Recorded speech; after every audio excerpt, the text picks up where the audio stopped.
Welcome to the Connect Show. I'm Judy Sylvia, and I am delighted to be your host. Thanks so much for joining us today and each week as we introduce you to the wonderful people, businesses, organizations that make living in Southwest Florida a great place to call home. We have a great show planned for you today. If you know anything about me, you know I'm all about business and faith, so I'm always excited when we have business topics. So we have Eric Gall from Edison Avenue Business Brokerage. Welcome to the Connect Show, Eric. Thank you, Judy. Glad to be here. Now, business brokerage, I just love the world of business, so I'm excited for you to tell us what's going on. But give us a little background. How did you land in business brokerage? Well, it's kind of a strange story. I've been actually selling and buying businesses down in Southwest Florida since 2007. My first client was myself and another partner up from Michigan. We came down, we bought 7 different businesses, managed them through the downturn, and at that time started looking at selling them off, and decided at that time that I liked it down here and I should work and do this kind of job for other people. So about 2008, I started picking up clients and helping them prepare their businesses for sale and selling them. Oh, so experience drove you into the business of the natural niche for it. Experience, exactly. And, yeah. Good experiences and bad. So both helpful. Yes. So how is business in general? What's the market like? Well, market's great. The reason being is, a lot of small business owners, are reaching retirement age. The baby boom generation is exiting their businesses at a pace that, we haven't seen, ever in history. So there's a lot of great, small businesses available for, business owners or aspiring business owners to purchase right now. So the market's hot. Now, what types of businesses are in demand, would you say? Well, when I first started down here, the service-related businesses that, are typical in Southwest Florida, like restaurants, salons, and spas, made me a pretty good living. And those were real good, solid staples in my portfolio of businesses to sell for a long time. But in the last, I'd say, year, things have changed quite a bit. The restaurants and salon buyers seem to have dried up a bit. But what's really selling right now are businesses such as distribution businesses. We've got a lot of demand for manufacturing. Problem is we don't have a lot of supply. But the one thing I've really been doing well in, I would say in the last year, are medical-related businesses. And those are like physical therapy clinics, any adult daycare or managed care, type businesses. Those have been, in high demand and great sellers. And probably will continue with the baby boomers there. The demographics. Anything senior related. Yes, the demographics say that's going to be a hot market for a long time. So, Eric, who do you see buying the businesses? Are they people coming in from out of state? Are they here locally, or what typically happens? There's been a little bit of a shift in that too. I would say, in the past we would get a lot of E2 visa investors, from out of the country, Canadians, Britons. Germans, French, who would show some interest, and of course all the Midwesterners and East Coast, folks who want to escape the inclement weather up there. But I would say more recently we've seen, a lot more corporate buyers, and we've seen a little bit more East Coast of Florida buyers too moving in, and less of the foreign investors. And I think a lot of that has to do with the strength of the dollar. That's an ebb and flow. It'll probably cycle back, and we'll start seeing more foreign investment. Is that something we'd see because overall we're seeing the community, the economy improve, and so now all of a sudden we're looking attractive to some of these larger buyers? Well, definitely. With the improving economy, people have more disposable income, when they're retiring and they decide to move down here. A lot of them realize that you can only play so much golf. You can only go fishing so many times, and they get bored, and they want something to do. And, purchasing a business is, a great diversion. And now would you say, everyone knows someone who either wants to start a business or, has just started. Is everyone a business owner? What's the key factors in that? I wouldn't say everyone. You know, there's definitely a skill set and a mindset that a business owner needs to succeed.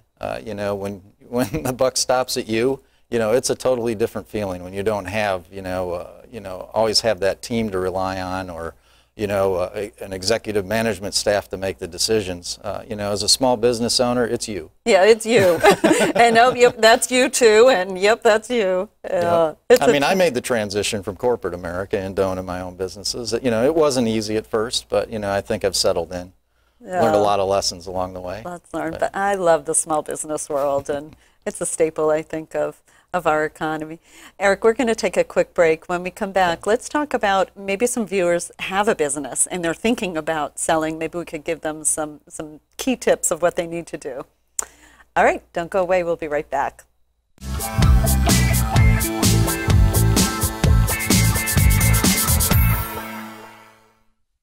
The Sylvia Advantage team at RE/MAX, serving all of Southwest Florida. We work hard to earn your trust. We do what we say we will do. We market strategically. We negotiate strong. We communicate every step of the way. The advantage you need In real estate. Call the Sylvia Advantage team today for the advantage you need in real estate.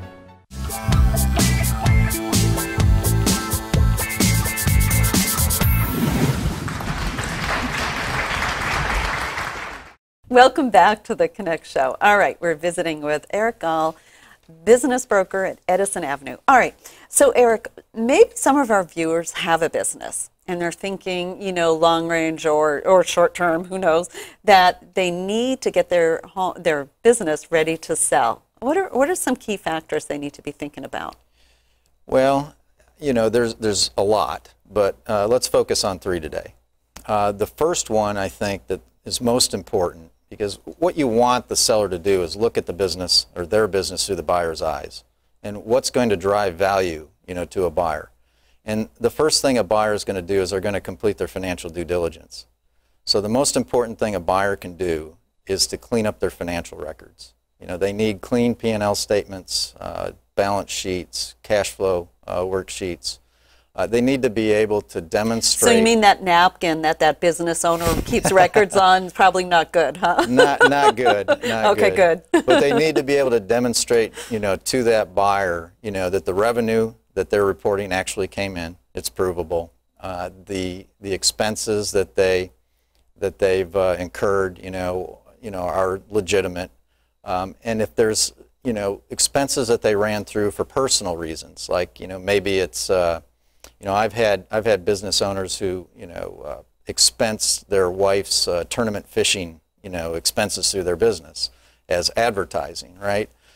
You just need to be able to separate that out clearly and be able to communicate it to a buyer such that they understand that they are not going to incur those expenses or need to incur those expenses once they purchase the business. Or it's their choice if they want to. Correct. The second thing I would do is, you know, to increase the value of the business. You know, there's a lot of businesses out there that you know, the owner is the business. Mm-hmm. You know, they may have their name on it. They may be wearing all the hats. They may be working 365 days a year. You know, the more a business owner can back out of the business, you know, put more responsibility onto a management team and their employees, you know, the more valuable the business becomes. Because a buyer is going to look at the business and say, you know, if this is going to be, you know, full-time, every day, all day, you know, it has less value to them, you know, than if they can, you know, step in, operate it, and get away from it a while, but focus more on growing the business and making the business their own than actually working it on a day-to-day basis. I think that's a key point. So many times I've seen people that have a business, but really they have a job. They're self-employed, and that making that distinction, that's a key point. And planning ahead, they can absolutely do that. Yeah, absolutely. And I'd say the third thing that a seller needs to do is they need to understand that you know, a buyer is going to come in with some doubt. And you know, one of the things that you can do to erase some of that doubt is to open yourself up to, accepting some seller financing. And a lot of sellers, don't want to do that.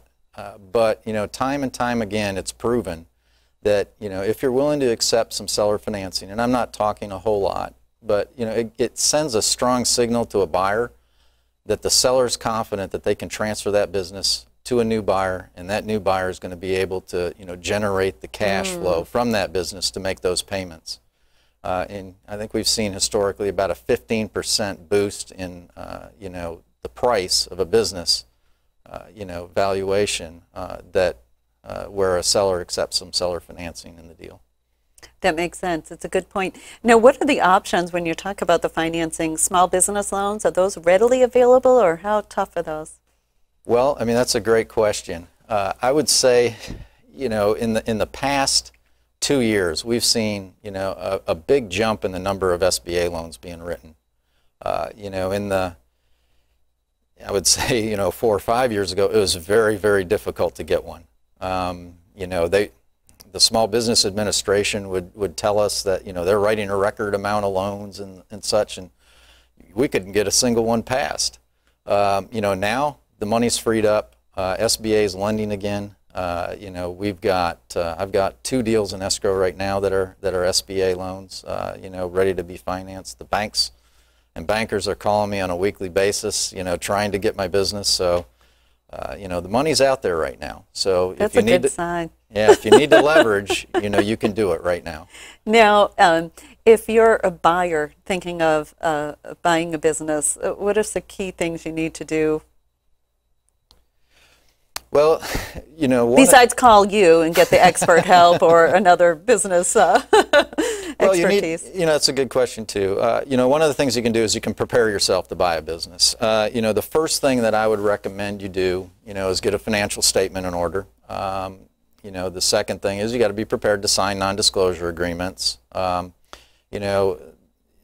you want a good board of advisors more importantly than anything else. When you're buying a business, it's a big decision, and a lot of times if you have to go the leveraged route and you have to use an SBA loan, they force you to sign a personal guarantee. So you need to make it. So you need a strong set of advisors, people with industry experience in the type of business that you're going to buy. Good advice. A good CPA. If it's a business that involves contractual obligations or relationships with clients, you probably want a business attorney as well. Good advice. Well, Eric, thank you for taking time out of your day to come on the Connect show and tell us about the market and share some expertise. I'm sure there's some viewers out there taking fast notes, and appreciate all that you do. Well, thank you, Judy. It was a pleasure coming on today. All right. That is the show. Have a great week. Thanks for watching.